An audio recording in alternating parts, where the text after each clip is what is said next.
There's a lot of nuance when it comes to nutrition for dancers. And as a dietitian for dancers, I do my best to help detangle the misinformation and decipher the distinct differences between how dancers fuel their bodies versus how the general population fuels their bodies. But within this work, a ton of myths and misconceptions continue to emerge and unfortunately cause a lot of dancers to hesitate when it comes to learning how to fuel their bodies in a way that's not restrictive. So if you've watched any of my other videos, if you follow me on Instagram or anywhere else, you likely already know that I consider myself to be a non-diet dietitian. So essentially, I help dancers not only learn how to fuel their bodies for performance,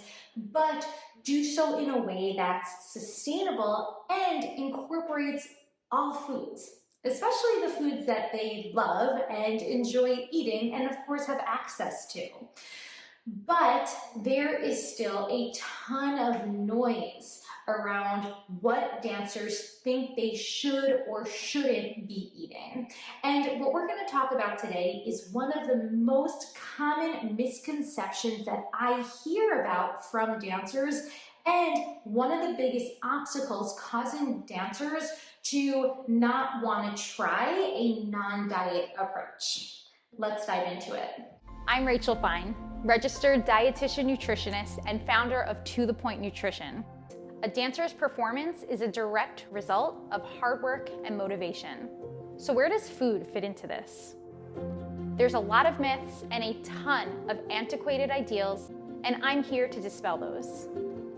Hi, I'm Rachel Fine. I'm a former dancer turned registered dietitian nutritionist, here to help you and your fellow dancers learn how to build a supportive relationship with food and a supportive body image. At first glance, intuitive eating, especially if you're headed over on social media and you're looking at a hashtag, looks like this super fun way of eating where you eat whatever you want, whenever you want, at any time you want, without much thought put into it. I've even seen posts that say that the goal of intuitive eating is to essentially make it where food is carefree. But guess what? That is a complete misconception.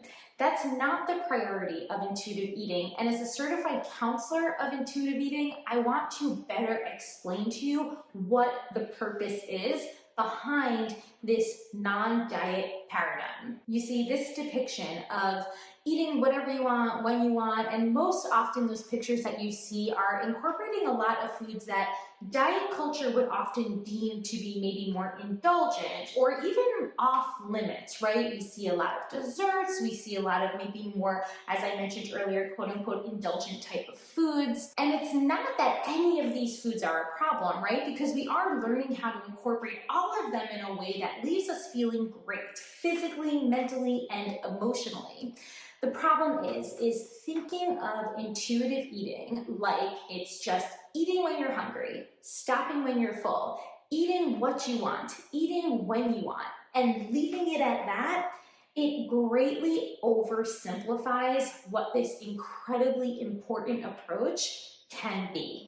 And not only that, I find that when a lot of dancers feel that the goal of intuitive eating is to reach this point of feeling carefree about their food choices, I find that a lot of dancers, especially dancers that I've worked with within the Healthy Dancer program, end up feeling extremely invalidated. And the reason for that is, in my experience working as a dietitian for dancers, I've never encouraged a dancer to have a carefree relationship with food. There's several reasons for this, and we're going to talk about all of them today. But first, what is intuitive eating at its core? What is the priority? To nourish our bodies, to provide our bodies with substance, with fuel, to allow it to move through life's many complexities. This involves its physical needs, its metabolic needs, and of course, even its mental and emotional needs. So food and rebuilding your relationship with food, of course, play a huge role in the overall 10-step approach of intuitive eating. And sure, honoring hunger and fullness is a part of the puzzle, but it's only one part of the puzzle. And here's the bottom line. Here's what most people do get wrong about intuitive eating. And it's that intuitive eating, for many, especially my dancers, can feel like anything but intuitive. Building a supportive relationship with food, similar to building a supportive body image, takes effort. And there's two main reasons why this work not only takes a lot of effort, but maintaining those supportive relationships with both food and body that we work on, maintaining those relationships also takes effort. It's not carefree, it's not thoughtless. There's two reasons why. The first is that for dancers especially, those intuitive cues, specifically those hunger cues, but even those fullness cues, can be super unreliable. Now, this can be a product of unintentional undereating, which we see from when dancers are navigating very busy, hectic schedules with above average levels of physical activity alongside it. This can also be a product of a more intentional restriction, such as a history of dieting or disordered eating. And we know that dancers are especially 3 times more vulnerable to restricted eating behaviors than the general population. So these two underlying factors make it super challenging for dancers especially to ever have a quote-unquote carefree relationship with food. And whether it's that unintentional undereating or the intentional undereating, the bottom line is that underfueling our bodies further impedes upon our ability to ultimately trust those very cues that we're trying to reconnect to. So while reconnecting and learning how to listen and honor intuitive cues of hunger and fullness, again, is a part of the puzzle, it is not and really can't be the only part of the puzzle for dancers. Remember that core goal of intuitive eating, which is to provide our bodies with nourishment. Nourishment in the form of fuel, in the form of food and calories. So, in order to do this very often, and especially within the healthy dancer framework that I designed for dancers, it takes a proactive approach. We're going to get into that a little bit more soon. But let me first explain that second reason why intuitive eating takes a ton more effort than what it's made out to be on social media. And that's the mere fact that diet culture is super loud. But when I talk about diet culture, I'm also talking about the wellness industry. You see, I've spoken about this many times before, but that shift from dieting to wellness or even clean eating is what we see in today's day and age. And on top of that, with the increased popularity in the intuitive eating approach in of itself, we're seeing a lot of coerced language, where in an ideal setting, intuitive eating is not providing us with a lifestyle that uses food as a tool to manipulate our body's weight, shape, or size. Within intuitive eating, we utilize food to nourish our bodies. There's a major difference there. But in the coerced language of today's wellness culture, we are seeing an emergence of intuitive eating be turned into a restrictive diet in of itself.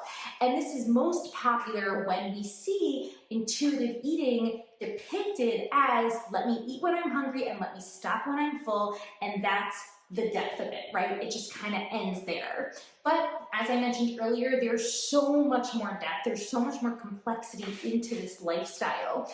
And especially for dancers, it involves a major proactive effort. So to get back to diet and wellness culture, those messages are super loud. And unfortunately, they're likely not going anywhere anytime soon.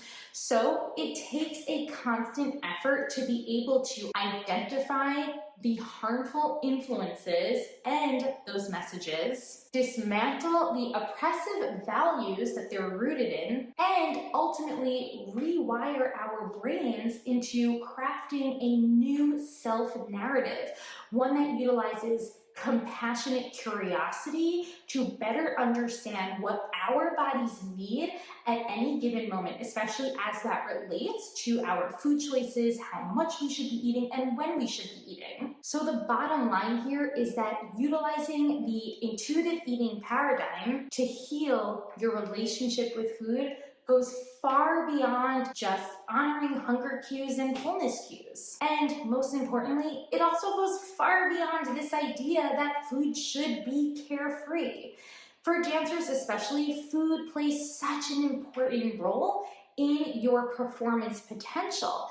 To say that food should be carefree, in my opinion, is quite invalidating. And as I mentioned earlier, I've been working for dancers for over a decade. I've never had a dancer whose relationship with food ever becomes carefree. Instead, it's focused on intent, on self-compassion, and as I mentioned earlier, non-judgmental curiosity. It's not rooted in obsession, nor does our relationship with food preoccupy us. This is also why the first stage within my framework, the Healthy Dancer, is specifically called Dismantling Diet Culture, because we are constantly working to unravel the harmful messages that are coming at us within the dance industry regarding foods that we should or should not eat. Specifically, as I most often hear, around lifestyles like clean eating.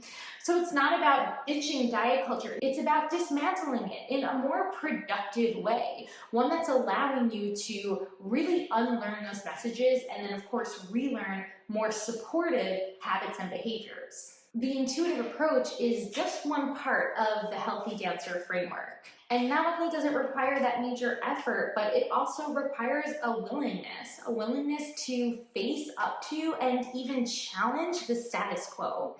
You see, for many dancers, falling into more dieting type of behavior, specifically like clean eating, is, in my opinion, somewhat easier because it's the status quo within the industry. It's easier for us to fall back on the comfort of these extremely regimented lifestyles. It's more challenging for us to say, hey, that's not supporting me in the long term. That's actually probably going to lead me to injury. That's also feeding into a culture that's super oppressive. I'm going to start to challenge that. I'm going to start to take on these new behaviors that are going to be more supportive. I'm going to eat my dessert without guilt. I'm going to pack my snacks with me and not care what other dancers think about it. I'm going to take time away from the studio because I need to, and of course, hopefully, because I can. And remember, dancers, you do deserve time away from the studio, and if it means speaking with an educator, a trusted adult, well, that's important too, because it is important to take care of your needs as well. You see, for dancers, to bring in the intuitive approach, it means facing up to some discomfort, especially because of the status quo of our industry and those food and body beliefs that unfortunately saturate our studios. Here is a take-home message that I want you to remember, and it's that the Healthy Dancer is proactive in shifting their relationships with both food and body. So the Healthy Dancer is on a constant, ongoing journey to build and maintain supportive eating behaviors that aren't coming from a place of wanting to either restrict or manipulate our body. The Healthy Dancer is also on a consistent, ongoing journey in rebuilding and maintaining a more supportive body image. But what you can do right now is learn how to integrate the principles of intuitive eating with performance nutrition to support this proactive approach of the Healthy Dancer. That's the framework that I've designed, and I've added an image of it here for you, so that your relationship with food is one built upon intent, not obsession, and of course not a preoccupation with food. This will help to liberate you from limiting thoughts like negative body image and harmful behaviors like restrictive eating or over-exercising. Now, I do have good news here. While this work takes a ton of effort, the effort does get easier with more practice. So just like in your dance technique, the more you practice, identifying and challenging harmful food and body beliefs that are set forth by dieting wellness culture, the easier it will come to you as time moves on. And you'll have a better, stronger framework for building a more supportive relationship with food and a more supportive body image. Through that work, you'll learn how to make food choices that leave you feeling fueled and energized, and of course, not restricted or deprived. And ultimately, within all of that work, you will also learn how to reconnect and rebuild to those intuitive cues of hunger and fullness. But you're also going to know and keep in mind that more often than not for dancers, those cues can still be unreliable. And having that proactive fueling approach is super helpful for the continuation of your dancing career. I hope you found this video helpful. If so, please subscribe so that you're going to be the first to know when new videos are posted. Until next time, see ya!